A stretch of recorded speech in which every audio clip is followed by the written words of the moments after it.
Earth Day is right around the corner and you may be inspired to live a greener lifestyle and make some changes. I'm going to give you some tips on making your home more energy efficient, some sustainable habits that you can pick up, and other ways that you can help reduce your carbon footprint.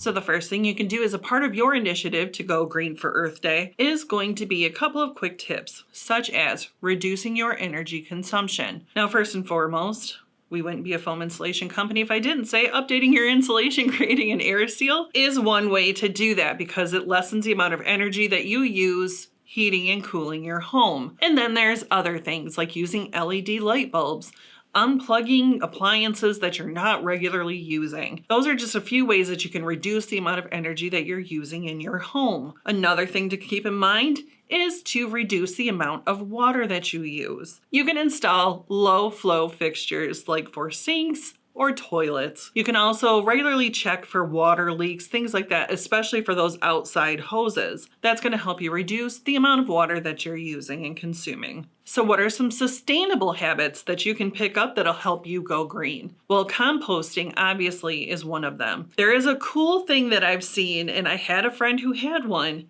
You can actually get a worm bin. This is going to be a bin that you have that's filled with soil and you put earthworms in it. You can put the same kinds of things that you would compost into the earthworm bin and they eat it, and essentially it turns it into compost that you can use for your gardening. Another thing to do is to make sure that you recycle every week. Any plastics, bottles, cans, those sorts of things. That's all things that you can do that are going to help reduce your carbon footprint. Another great habit to pick up is going to be reusable items. Choosing to use something that's reusable as opposed to single-use items, it really helps lessen the amount of trash that you're putting into landfills, which in turn helps the planet. Now, depending on when the appliances in your home were purchased, they may not be as efficient as they could be. Making eco-friendly upgrades is a great way to make your home more efficient. So buying appliances that are ENERGY STAR rated is a great start. If you plan on doing any kind of remodeling or updating things in your home, choosing items that are sustainable and green are the best way to go. Another plug for foam insulation.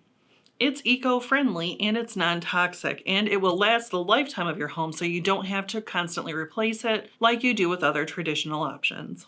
Planting native species in your garden can actually help your ecosystem. It may not seem like a huge thing, but it actually can make a huge difference. Now, if you have this garden out in your backyard that you want to maintain, a great way to do that without using a ton of water is going to be with rain barrels where you can collect water when it rains and you can use that water to then water your garden. I really only skimmed the surface of all the cool things that you can do in honor of Earth Day, or if you just want to change your lifestyle completely to something greener. If you want to learn more and read more extensively about the different things that you can do, check out the article linked below in the description. If you want to learn more about foam insulation and the cool things it can do to help make your home more energy efficient, or other energy efficiency tips, check out our Learning Center. I'm your building science brainiac reminding you to bring a little science to every project.